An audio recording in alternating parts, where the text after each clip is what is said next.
Well, all right. It is 6:05, and I want to thank everyone that is here with us today, right on time. This is a hot topic for so many. I'm a mom myself of a teenager. I am so fortunate to have connected with, and I believe this was divinely guided. I just happened to be scrolling through Instagram on a Saturday afternoon and happened to catch a coaching conversation, a quite a energetic one, um, with Counselor Copeland. Her name is Tatanisha Copeland out of Atlanta, uh, Hey. 17-year veteran in the educational system, professional school counselor, master in education, also a bachelor's in psychology. So she is equipped, and it really takes what she does as I believe, a labor of love and a personal mission to advocate for young people, pre-K through high school. God bless you. Did I miss anything? No, wow, you make me sound amazing. Thank you. I will carry you in my pocket. Oh, love that. Oh, and I forgot to mention, number one job in the world, mom of two, right? Yes, Proud no, mom of two. proud mom of two. Yes. Well, welcome, welcome, welcome. Thank you. Um, we are fortunate to have you here from an educator's perspective and a parent's perspective. So I think we're going to get a lot out of this conversation today, everyone. We definitely want you to bring your questions. So Please. please write them down. We're here for you for this next hour. Okay. So let's dive in. First slide, Larry. We're talking parenting in a pandemic. Ooh. What comes up for you when you hear that? I'm going to be honest. First, I'm going to say thank you so much for this conversation. Everyone who I speak to, whether it's a colleague, another parent, or just somebody who wakes up and says, I'm frustrated, I'm inspired, let me get on live and talk about it. I am just thankful for these conversations. I'm so grateful for them because there is no way to pandemic. Nobody saw this coming. Mm-hmm. And it blindsided everyone. Even the experts are scrambling. So that's why I am so big on giving yourself, your students, your family grace through this, because parenting is already a huge job. Mm-hmm. God bless us all parents, no matter the age. However, parenting in a pandemic is totally different. So when I see that, or when I hear that, it depends on the day and what my emotions are. Like everybody else, some days I'm hopeful and refreshed and I'm feeling like, oh boy, we can whatever. Other days I'm in my pajamas all day with the curtains closed, just hoping that my kids make their own cereal.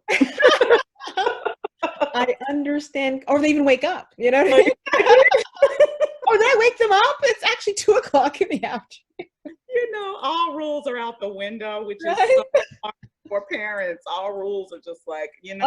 Oh, I saw the best, I guess, meme you'll call it, right?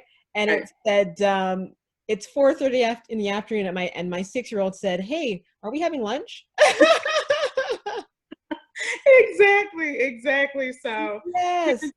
Pandemic, God bless everyone, but we are in this together, and thank you for being one to have a conversation. I welcome them all, and I'm always so inspired and encouraged because I know everybody's struggling in their own way. Yes, and I guess I love what you said right off the bat, just to normalize it. Everyone was blindsided by this, so even the experts. So as you said, as a parent, as we're already learning by doing as it is, right? Doing the best we can. Now we've added an extra layer to give ourselves a little grace, right? So I love that. Way to kick this off, right? Because this is a safe space. Yes. We're gonna get honest here, you know? That is awesome. That's the only way to be. That's it, because that's where you can have the breakthroughs, right? When you're actually vulnerable and really get to the root of, what's happening. So what we really want to look at today, I always like to have a few, objectives. We want to look at what it's, what it means to, or some support in terms of managing child anxiety, because Yes. that's a really big issue around this, right? Huge. Virtual learning, Hmm. parent coping strategies, right? Because you've got to do this. Yes. Uh, and then resources. Always want to make sure you leave with some resources. Definitely. Next slide, Larry. And I always say I don't want to just to be here chatting away. Sorry, Larry, I think we went a few slides too far. I always like to make sure that we have some takeaways. We have goals that we leave with, right? Definitely. Some I actionable love this. steps, I always say, right? That you can implement. I'm always hoping immediately, right? Right. A little bit of relief. So, to leave with coping skills for the kids as well as the parents. We can't forget the parents, right? Right. Reduce stress, because that's what's heightening at this moment with everything Mhm. that we're hearing, with the all the things that are changing on a daily basis. Increase resilience, Yes. and again making sure that you have some solid resources to take with you. All right, so I would say 85% almost of our audience does have children, so this is going to really, Awesome. yes, meaningful to We're who's in this together, you guys. yes, yes. All right. So, I mean, the first thing that you mentioned when I said, is there certain things that you really want to make sure we tap into Yes. in this conversation? The first thing you said was anxiety, child anxiety. Definitely. Anxiety is huge, not only with your children, but with you. I'm very transparent in my conversations about my own battle with anxiety. And as an educator, counselor, parent, I'm thinking I got it all together. And last summer, I had a really huge bout with anxiety. I had a huge anxiety attack, which kind of grounded me like, oh, wow. Because you can talk to people about anxiety, but unless you have really experienced it, you have no idea. So as an adult, and that flooring me, I'm thinking of the kids and wow, how that would just blindside them. The thing about kids is it manifests in different ways, which is something that I learned from my students as well as my children. Mm-hmm. Not being motivated, acting out, silence, Mm-hmm. overplaying. Oh. All you want to do is play. All you want to do is, it's almost like avoiding. So it depends on the child. There's no blanket anxiety book, that can really talk about everything. But in children, depending on the age and depending on, who the parents are, anxiety manifests in a lot of ways. So you have to be very, very creative in calming your child. Mm-hmm. Larry, Um, I'm going to have you throw up the slide. We do have a list of a few things of what to look out for. So I love how you definitely gave us a few to kick off this list. mhm. Here are a few more. So I'm not sure if anybody in the audience has heard this term, the term reassurance seeking, but That's really another big. way, yeah. That's a big one, especially Mhm. now. I just talked with a parent the other day and she said her toddler keeps saying, are we going to school today?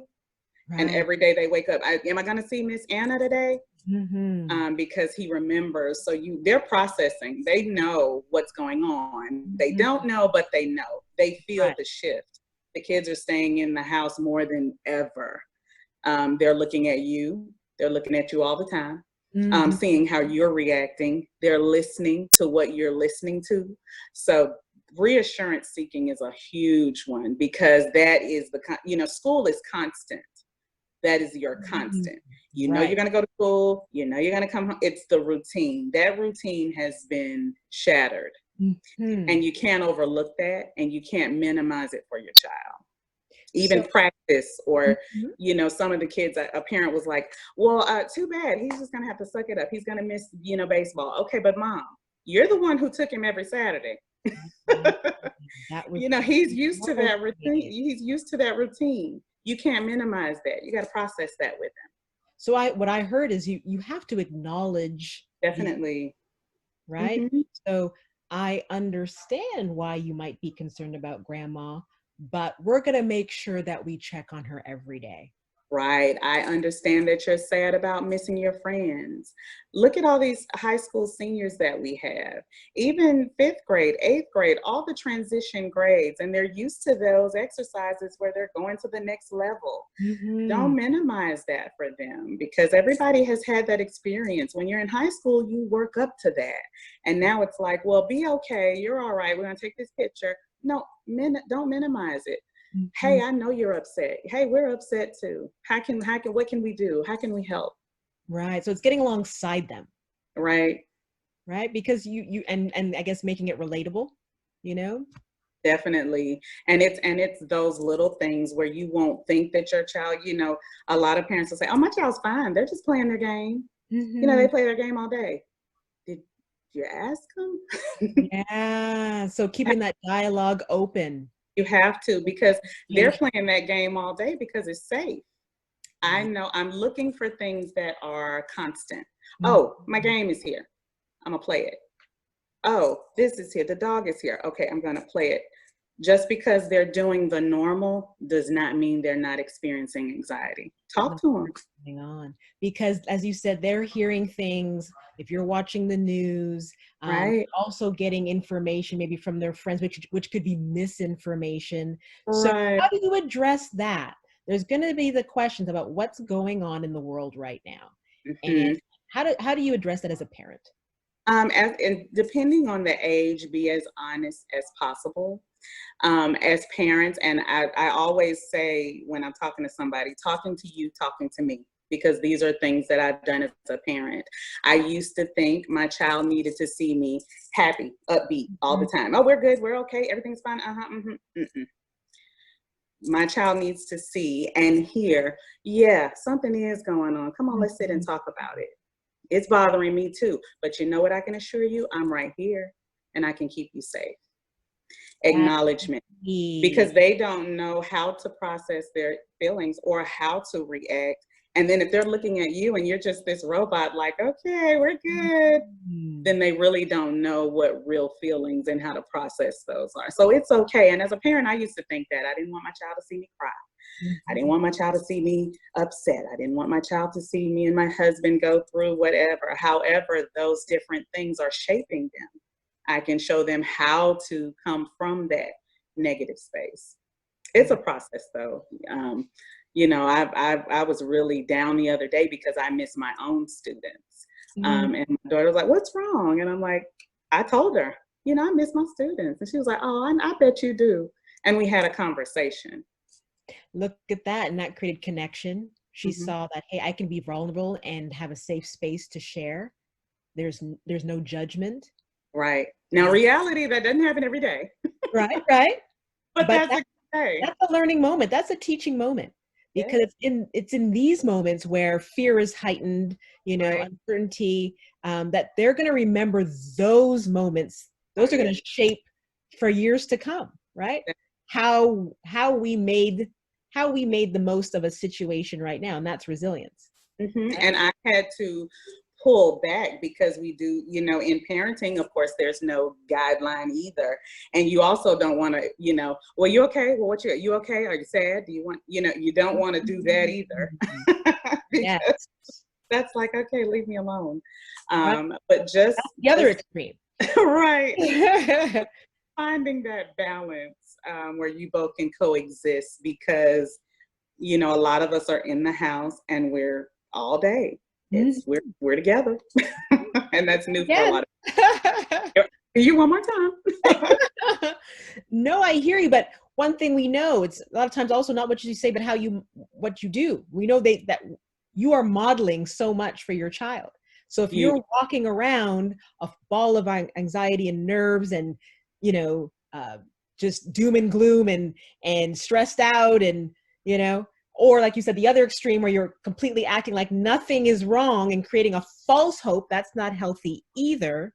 Then and it helps you too. Yeah. It helps you as a parent. I always say my children and my students teach me so much, because it helps you. You're processing too while you're being honest. It's like a 2-for-1. Right. Because after that conversation, I felt better just getting it out. Look at that. So it's a 2-for-1, and it's just taking it as it comes. Everybody's house doesn't look the same. Everybody's relationship with their children is not the same. The one thing that is the same is that we're all sheltered in place, and we're going to have to teach each other coping skills. The power struggle, you know, going back and forth. I had a conversation with someone else, and I said it was like 4 a.m. because my sleeping patterns are totally off. I'm sure I'm not.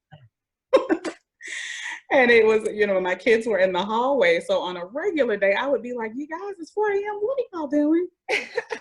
But the conversation was different. It's like, it's 4 a.m. Hey, what are y'all doing? And so then we played, exactly. We played like a video game together, and it was like, okay, now y'all sleepy. Okay, we're going to go to bed. So it's, you know, it's different. That power struggle, you know, it has to kind of be a little lenient because we're all going through. I agree. Because I know we're gonna jump to the next slide, Larry, on some of the tips for keeping kids calm. And of course, we hear, you know, keeping structure, keeping the routine, the normalcy is so important. But there's going to be times where it just doesn't work as much as you want to. I mean, I know what you mean by the sleep patterns. My son. I told you earlier, he's on this video game till 3 a.m., right? But I also realized that, okay, he doesn't necessarily have to get up as early as he normally does. And I'm still trying to work with him because at some point, you maybe have to give a little bit. Things are a little different. The thing about it is we hear structure, we hear routine, and we're thinking we're doing business as norm. It's not. Structure and routine in this pandemic. Right. We're all at home. So it's structure and routine. So routine can be, I need everybody to eat something today. You know, we're not going to eat after 11. You know, structure and routine is for your house. It's creative. And I read them too, the articles and, you know, the parent magazine, and they're like, you know, structure, and we're going to have outside time and put a schedule. I have a parent that I know who has a schedule. It's beautiful. It is amazing. And it's working for her home. Okay. It does not work for mine, but that does not mean, you know, it's wrong. And that's what we have to get out of. There's no comparison. No one way, no cookie cutter. Exactly. You're the parent already. Your respect is already there. So you don't have to get that in this. It's not the time for that. Structure and routine can be, you know, hey, let's try something new. Let's all put on clothes. Something with a waistband and a zipper. And that includes me. Let's get out of our pajamas. Or it can be a structured game night. I love my husband because he has taught, you know, we have taught our kids spades, and so they look forward to it. And maybe Thursdays, maybe we'll play that. So people have to kind of get out of that. Structure and routine does not mean the color-coded schedule for everyone. Not shaming color-coded schedules, because I think that's amazing if it works for you. Right. But well, having said that, you know, board games, play, that's something that they also say is really, you know, critical actually during this time, that kids can use play to actually even work out their frustration with COVID. Maybe their doll got COVID, and now we need to create the potion, you know, using their imagination to cure the COVID for their doll. That might be a way for them to actually work out their frustration. If they need to throw a ball because they're frustrated, I can't go to my school trip, or whatever that might be. And also, go ahead and invite yourself into their play world. What do they usually like to do before COVID? How do they play? What do they like? Have you ever sat down to a tea party with that toddler?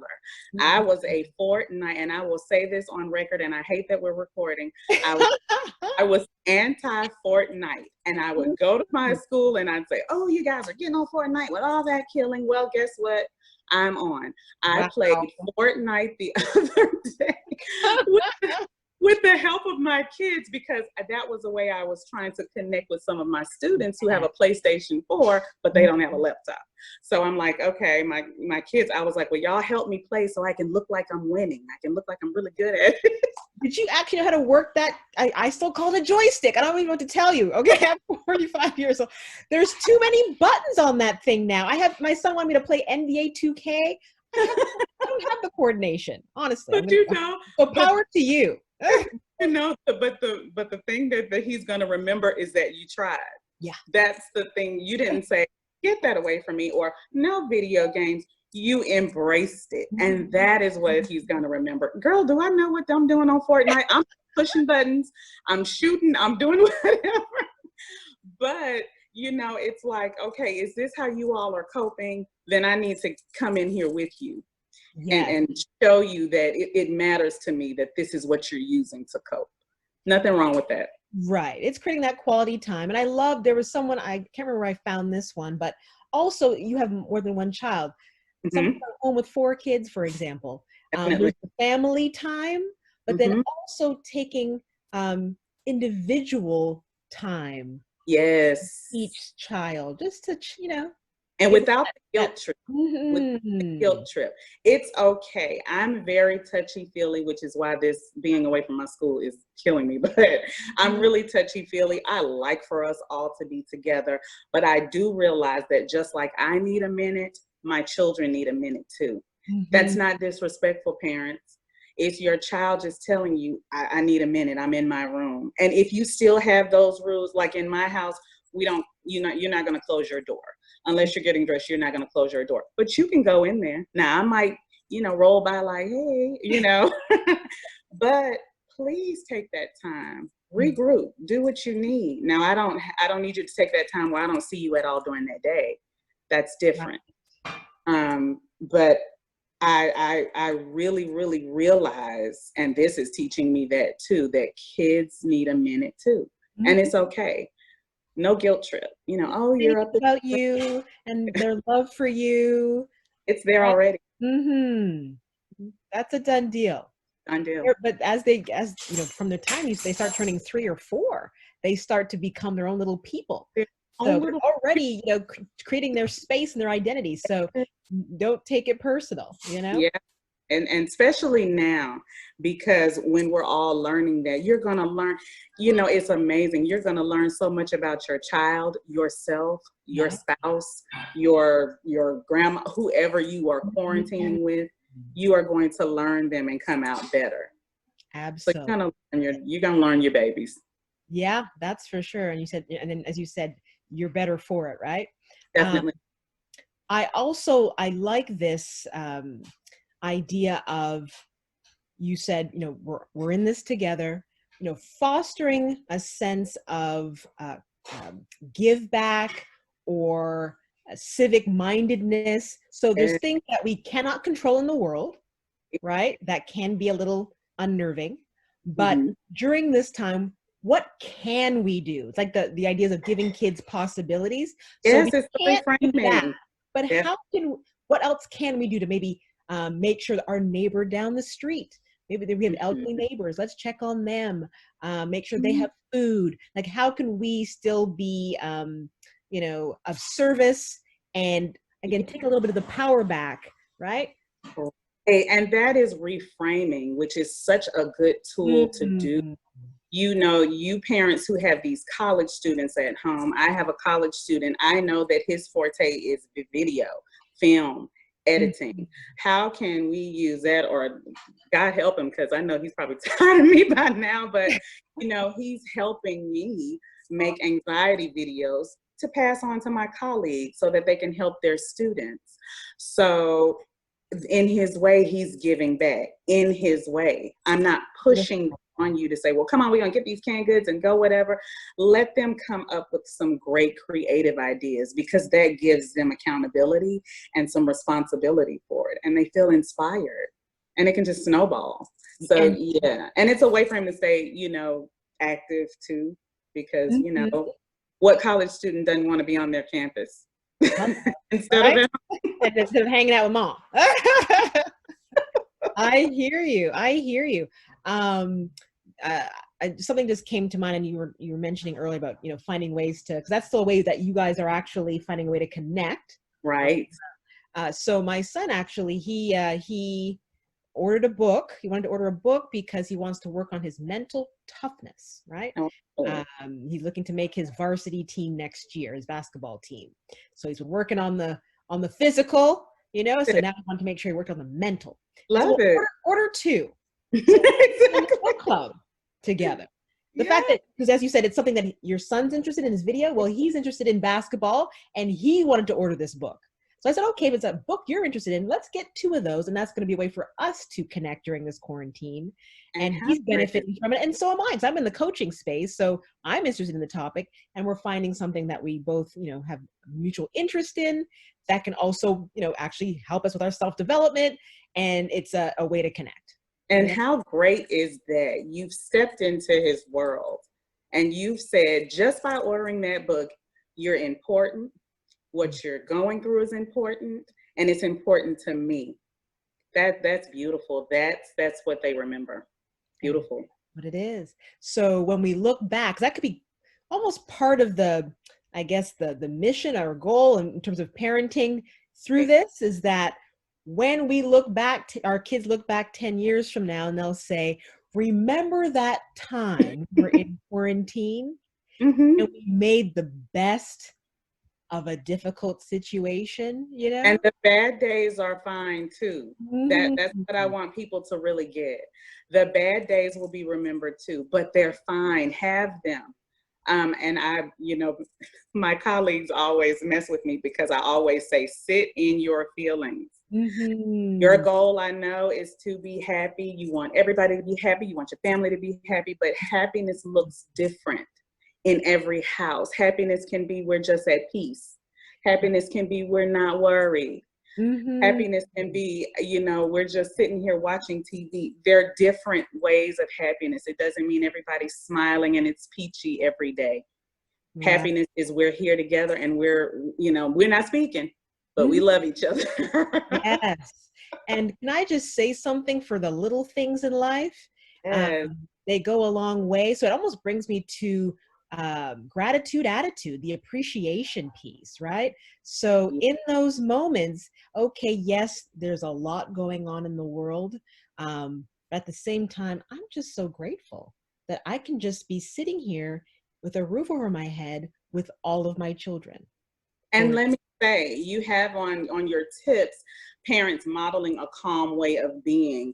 That is one of the ways you model that, because as you model, like I said, your kids, no matter what age, they are watching you.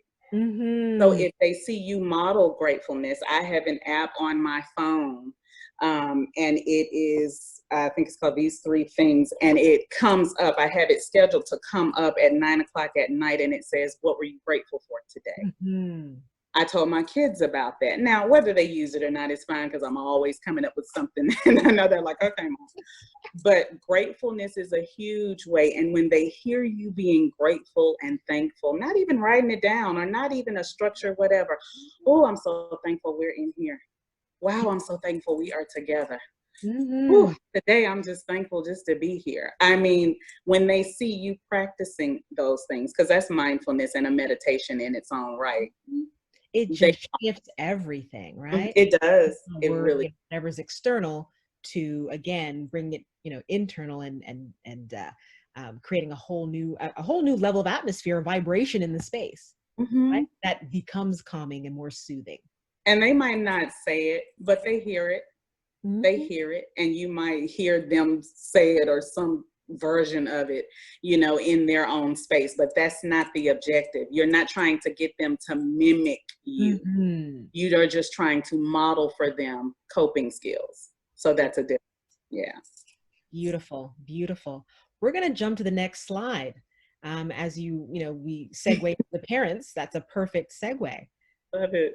Yes, because we also want the parents to keep calm and sane, right? Yes. And to be able to carry out what we just talked about, being in the moment, being with the emotions, right, gratitude, that takes a renewing of the mind. That takes a routine in terms of taking care of your body. So I put number one, maintaining your own self-care. That's right. Because if I don't take that moment to get myself together, we're in trouble.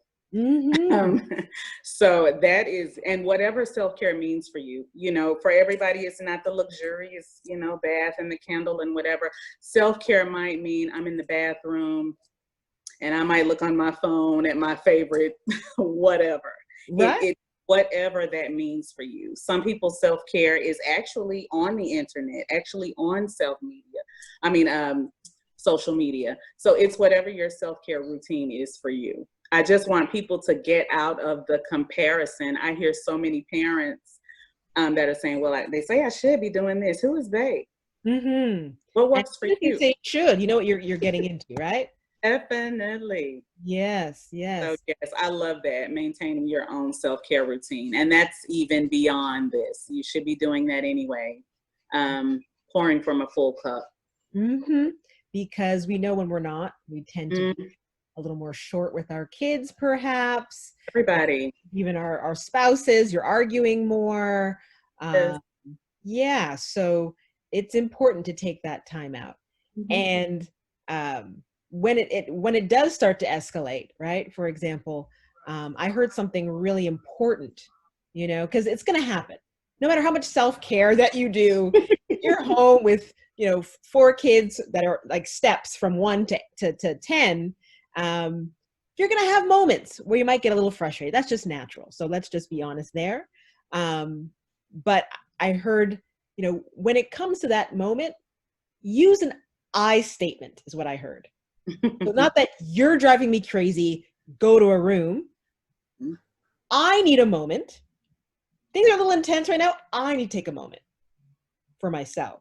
You have to, this is such a layered time where we haven't even spoken about grief that people are going through, grieving all things. Mm-hmm. There's grieving death, there's grieving sickness, there's grieving events, disappointments. So we're going through all of that as parents. So we really have to be in tune to us processing. That's really, really big. Mm-hmm. Or it will manifest in other ways. So you have to process what your take on all of this is so that you can help your family or even just be there for your family. Additional support, I love to tell people all the time, the counselor has a counselor. Mm-hmm. Reach out for additional support, however that looks for you. Yes, we wanted to be a therapist. Yes, we wanted to be a professional counselor. However, if you have that good girlfriend or good auntie who can talk with you and calm you down and make you feel at peace, reach out. Mm-hmm. There's nothing wrong with that. It's much better to vent with them than to be venting with your kids and Definitely. creating that spiral of anxiety and fear in them. Definitely. There's a difference between venting and connecting. Mm-hmm. I can connect with my child because we might be having the same thing. She was like, oh, this virtual assignment is so much. I was like, oh, I know, I got one too. But, I'm not going to sit her down and say, well, these bills and, that's different. Right. There's a connecting and there's a venting, but you need an outlet because remember, if you are not used to working from home or you are not used to homeschooling, which this is not, you are actually trying to get through a trauma. This is not homeschooling and it's not working from home. Then you're not used to this. You would have an outlet too. So maybe my daughter or your daughter has an attitude in the morning, but she goes to school, gets herself together. I go to work and then we come back in the afternoon. We're good. Not this time. Because if you have an attitude that morning or even with your spouse, then guess what? In about an hour, I see you again. And that next hour, I see you one more time. So we got to coexist. We got to coexist. So yeah, reach out, please. That's big. Because mothers, we don't, we're super women. Take the cape off, y'all. Yeah. That's real. That is real. Thank you for that. Speaking of work, so the next one, number 3, is actually making sure you communicate with your workplace. They need to know your home situation, right? What if they don't realize that you do have 3 kids at home that you're having to take care of, in addition to, doing the virtual schooling with them, and so making sure that they're aware of maybe your hours may be a little bit different. I may not be able to make certain meetings, or if I do, just be mindful. And don't expect for the position, or I hate the word assume, but don't assume that the position warrants you to just be an open book. I might be an educator and I suffer from anxiety, and I don't want you to Zoom in my house. I don't want you to see my space. Mm-hmm. I'm not comfortable with that. There's a lot of expectation of that. And so you have to be mindful of all things. We had to think about that. We're talking about all this virtual learning. I had a parent that was like, I don't want that. I don't want you to video. I don't want my child to have that interaction. And you have to be mindful of that, because that's her right. So people are automatically assuming that, oh, well, just, everything, but it's not. You have to be mindful of all those things, because everyone's home situation is not ideal, at least in. Yeah, no, it's true. We don't just have to go with the flow. You do have rights, as you said. Right. Then figuring out ways to create workarounds. Mm-hmm. That's number 5, setting boundaries, huh? Definitely. Honoring your values, your needs, etc. Right? And it's okay to do that, because you are teaching people how to treat you. Yes. In every aspect, from your boss on down. There are certain people that know I don't answer the phone after a certain time. Mm-hmm. Now, if there's something wrong, that's fine. But I set that tone. I taught you that. Mm-hmm. And if you don't teach people to do that, then it's kind of your fault when it's not happening. Right. That you value your time. I tell you, and you want to deplete your cup quickly, do that. Yeah. And you have to set, because it's sanity when you have balance. It really is. You're better for everybody. Yes. Much more. You're more productive in every level. Definitely. And boundaries also within the home too. So making sure, if you're working from home now for the first time, creating that space where you can work. And same for the kids, right? That they have their dedicated space to do their homework, do their lesson plans, etc. So that's important too. Because at some point you do want to be able to switch it off. So if you're doing everything in one room, it all feels like everything starts to just blend together, and there's no real end to the day. Right. Go outside, go downstairs. But you have to be creative enough, or let the reins loose enough to, welcome that. Mm-hmm. It's okay. You've been sitting at your desk in your room. You've been sitting on your bed in your room. Go outside. It's fine.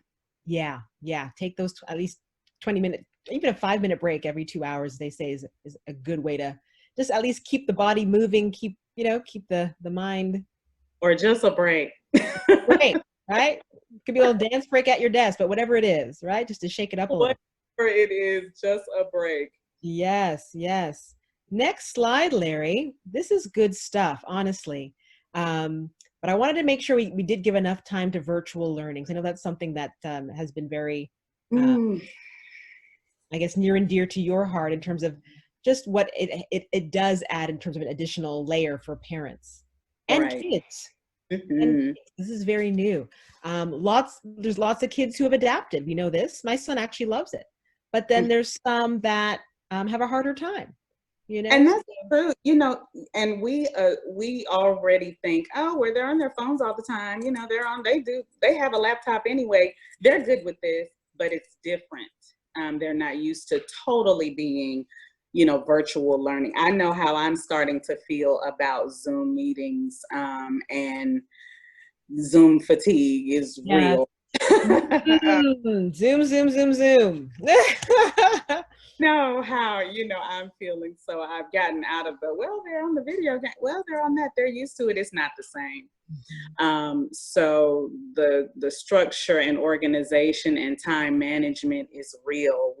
My daughter and I are struggling through that together, because it's easy to get behind, and then if you don't understand something, it's just a whole new world. So structure and organization for that, as much as you can, but again, open, honest dialogue, open communication. Please don't just expect, because they're on the phones and they're social media gurus, that this is easy for them. Right. So getting out ahead of it. Yeah, talk to them. Communicating, right? Before it snowballs, like you said. Yes. Mm-hmm. And then we can't forget that there's some kids actually that, have disabilities, and now you've got to figure out how to teach them from home. Definitely. And I just had a meeting, a response to intervention meeting today for a student, and we were in the middle of trying to complete some accommodations for that student before this hit. So that student needs accommodations, but now in this virtual world, it is crazy trying to get those in place. I always tell parents, you have parent rights, advocate for your child. You are their number one advocate, pandemic or not. It is you. And for kids with disabilities, those students, reach out to who their teachers were, reach out district level. They'll want to hear from you. And even if they don't, they have to, because they still need accommodations, and you can't expect the same expectation when they don't have their accommodations. So you have to advocate for your child. Have to do that. Don't just let it, we're out, and it's no, advocate for your baby. And there's a lot out there. The Center for Online Learning actually has a whole, and I'll share this resource with you. Yes, if we can type that into the chat, that would be great. I will definitely do that. The Center for Online Learning has a whole section on how to help students with disabilities, because it's real, but your district is first. Don't just assume that they don't want to talk to you. Reach out to those teachers that were already helping your baby. Yeah, that's the biggest takeaway there. A lot of people probably just kind of put their hands up and thought, there's nothing that can be done. So to know that you have rights, number one, and make sure you seek the information and bug them. And parents are in survival mode. Just because I haven't reached out as a parent doesn't mean I don't care. Right now I'm in survival mode. You don't know how I'm processing. So hopefully some of those educators, and I'm sure, because I work with some amazing educators in my district, and so they are reaching out to their caseload. They really are. So check those voicemails first. Yes. Thank you for that. We kept hearing open line of communication, not only with the teachers, but your kids. We're also going to look at some of the signs that they may be struggling, and then ways to keep them motivated. So we'll go to the next slide, Larry. This is a few of the things that I put together. Anything that really, jumps out at you or you want to share with the audience, that maybe didn't make this list? All these are pretty textbook. You have some students that were doing this before virtual learning. So, this might be times 1,000 right now. So, I'll get on my educator side. I'm reaching out to those students that I was working with, low, lack of motivation, grade slipping, change. And so, I was already working with them. So now in this time, I'm really trying to connect with them to see how they're coping. And this can be a sign for anxiety too, and how they're processing. So, especially if they were the straight A student before, and now all of a sudden a drastic change. So these are signs for everything, and they're pretty spot on, which is why I have to go back to that communication, which is why you have to ask them, how is this for you? Is it difficult? And kind of put yourself, I know, I get more out of putting myself first, because, mommy is on here and I'm having a hard time. It's the door, not, are you late on this assignment? The teacher, what's going on?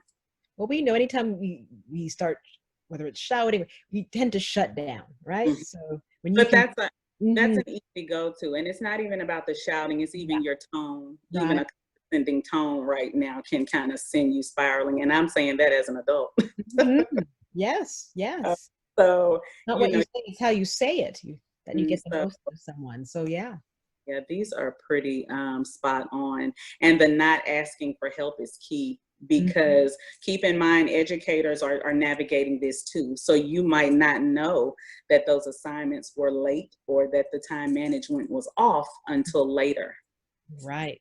So So that's that's why. why it's good to stay in touch with the teacher, get a sense of. So actually, let's go to the next slide, Larry.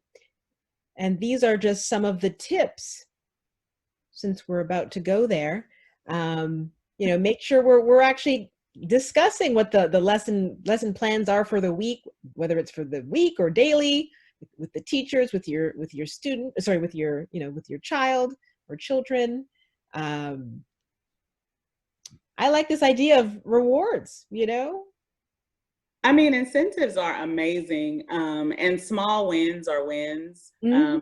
Lots of times when we do those interventions at school, we chunk the day or give them, you want to give them a chance to be successful, Yeah, not all day do this and then, small wins are wins. You folded your clothes today. Yes, girl. right. That's awesome. Come on, let's eat this ice cream together. It's small wins because that gives them some incentive to do better. So yeah, rewards incentives are always good. And hopefully that's going on even beyond this. Yes. Yes. Like you said. And then I also love this too. So we have our actual workload, right? But then there may be other things that could support what they're learning to make it more fun.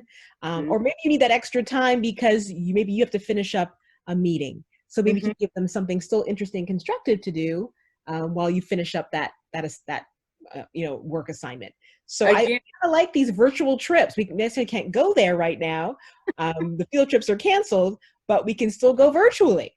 and I love that. I just want parents to remember to make it relevant for your child. There are so many resources right now on social media. There are so many resources and they're great. I love the virtual trips. But if Mhm. that's not your child's thing, don't offer it. Make sure it's something that they'll really appreciate. Mhm. I talked with a parent and her child loves the virtual trips. So she researched all of these virtual trips and that's an incentive for her. Nice. But that's communication because her child loves them and actually asked about them. Since we can't go, can we look on the web and see? So just make sure they're relevant. You get more for your buck like that because you can use that. Rewards and incentives they're not always tangible. That's an incentive for her. Okay, well, we're gonna do this virtual trip to Disney World, and she's excited about that. Oh, So I love that. it's communicating with your child too. You just don't want to say, well, go ahead, I'm gonna give you this link to this museum, and they're sitting there like, And great. next thing you know, they're scrolling anyways on their phone, right? So making sure it's relevant and age appropriate, of course. Definitely. Right? Lovely. Next slide, Larry. So this basically just sums up what we talked about, right? We want to make sure we're discussing, staying in tune with what's going on in terms of their schoolwork, the daily schedule, if that works for your child, some structure to it. Schools it too. Back to the schedule. Schools have their schedule, so it's relevant to their school. You can get creative, of course, as your toddler or you have a pre-K or that you have to come up with the schedule. But schools have it, and a lot of times it's just working with your child so that they can, stay in it in a less anxiety way. And also figuring out ways for them to still connect virtually. They can't see their friends like they normally would, but still finding ways for them to, whether it's Zoom, tea parties, what have you. I love Zoom recess. And communication. And remember, you are still the parent. The respect is there. So, we're still checking about, being inappropriate or things like that. The respect is there, but definitely encouraging the socialization. They've gone from seeing their friends every day to not seeing them at all. Got to have a little leniency, parents. Thank you for that. Next slide, Larry. This has been really good. So what I love is that I think we have at least a good, I thought we would have a little more time. It goes fast. I want to have a little bit of Q&A from the audience. I'm sure we have some pending questions. Before we go into the resources, I just checked the time. Did we have anyone, if you could put your hand up in the chat, that would like to ask a question, we have Counselor Copeland here from Atlanta, who's ready to take your questions in real time. Larry will unmute you. We'll see if you can at least get 2 or 3 questions in. I know people have a timeline. It should have the ability to raise your hand if you check your Zoom settings or the toolbar. Anyone have any questions for Coach Copeland? Yay, I answered them. If not, we're going to make sure we give you some really great resources that she put together. We have one. Have one? Okay, great. We unmute. All right. Thank you for this wonderful presentation, Dionne and Ms. Copeland and Larry. Forgive me if you did speak about it, but there was an earlier slide. I was multitasking with the kids. There was an earlier slide, and I think one of the bullet points was sharing responsibilities. Do you mean with the school, or do you mean with the children, or with other family members? Can you just kind of expand on that? Yes, when I noted that, I was thinking sharing with your significant other, sharing with the kids. They could take, depending on the age, you know, they can get involved with some of the responsibilities at home as well. And you know, sharing, I agree with you, and kudos to you, Mom, at home doing this. I'm saying share responsibilities. You're right. Schools included in that. Kids, you know, there are different tasks that they can do so you won't get burnt out. I agree with you. Sharing with all. If you don't understand something that they're doing from school, reach out to somebody at school. Thank you. And I didn't quite catch your name. Who was asking the question? Aaliyah. Aaliyah, thank you for that. That was great. So I glaze over that, you know, we're just timing's escaping us. I'm glad we got that in. Anybody else? We have a 17-year veteran educator in our midst who would love to answer your questions.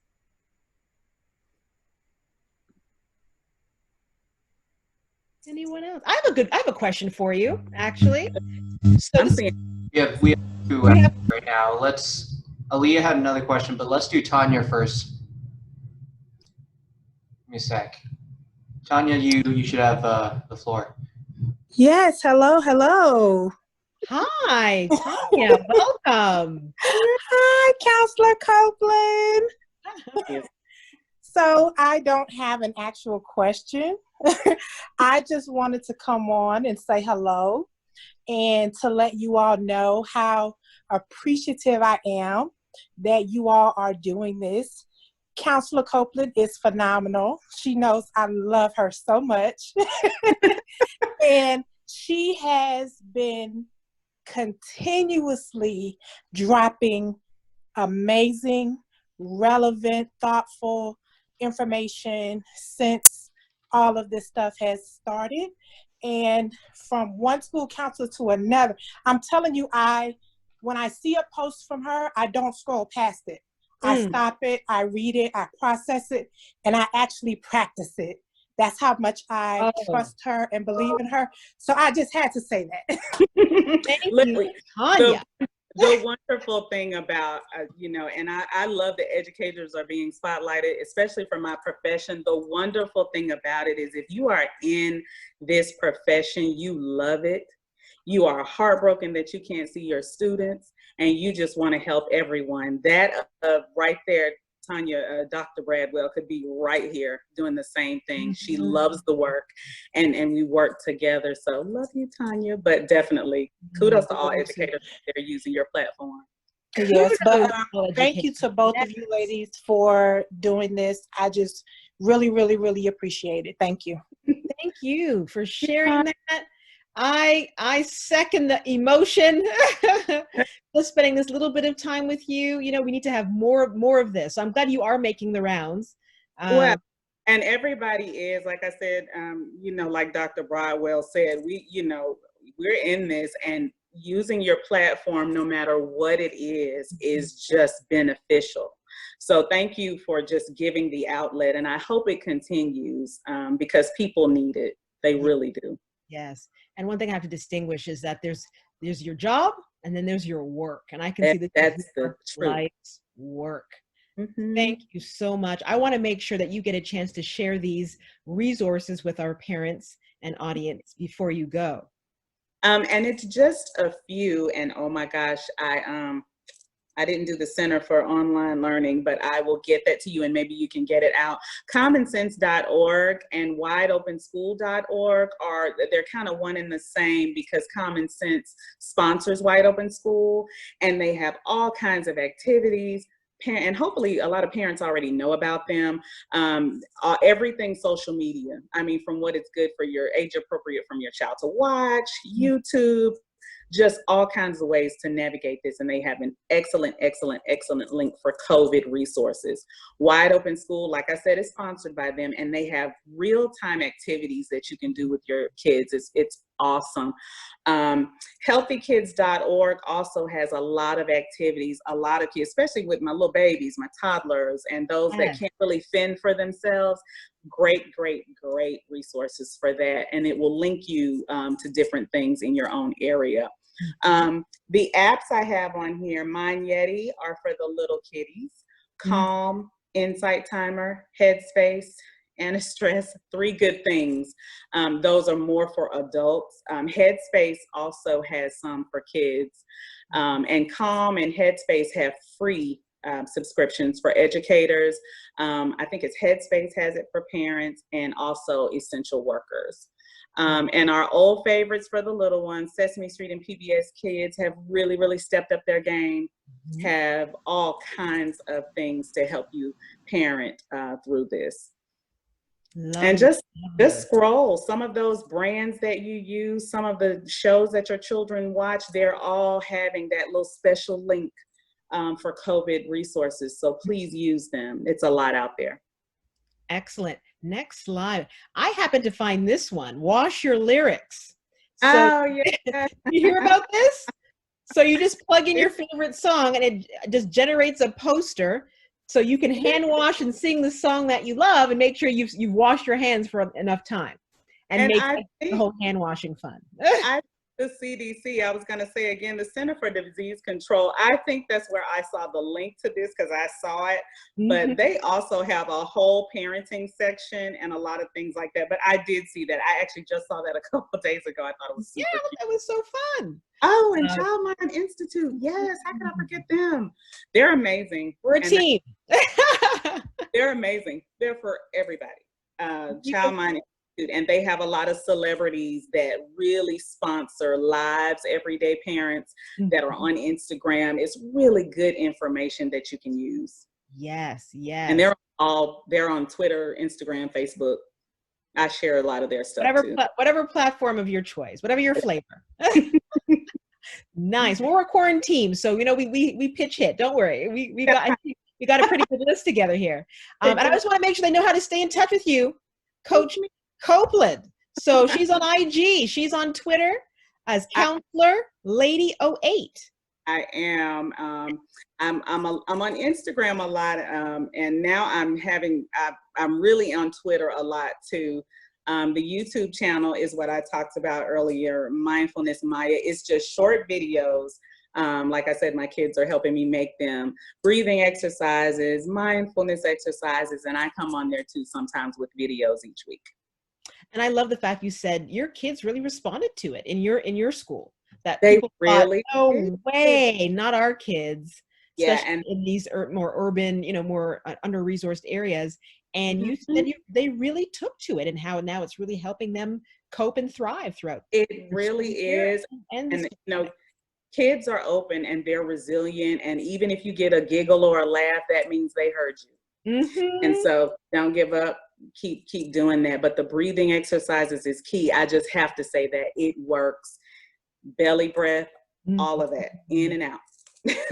Yeah, simple but effective. But it works. Wow.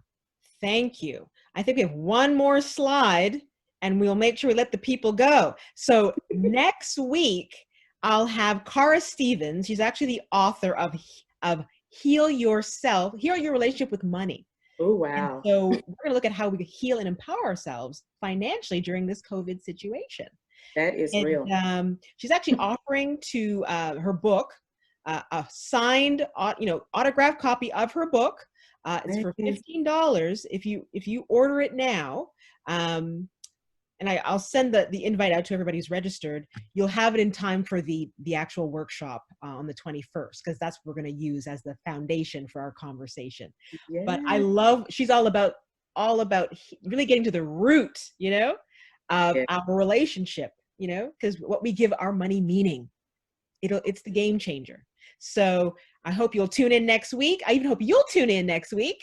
Of course, yes. I'm always thinking about things, and you can do financial literacy for your babies too. So yeah. Yes. Well, Coach Copeland, I can't say enough how thankful I am to have been able to spend this time with you. That our audience, I can feel, really got a lot out of this conversation, and I hope they continue to stay connected with you, because you are a wealth of information, and you can feel the genuine love and compassion that you have for our next generation. Thank you so much. Thank you for this platform. Like I said, conversations are needed. So I'm always inspired when there's a conversation, and I'm always humbled when I can be a part of it. Thank you. And parents, you guys are doing amazing. Especially your webinar, you're doing amazing. I love that. Don't forget, you guys are doing amazing. No matter what's going on right now, what's happening. you're doing amazing. And on that note, everybody have an amazing night. Thank you so much, everybody. Thank you. Good night.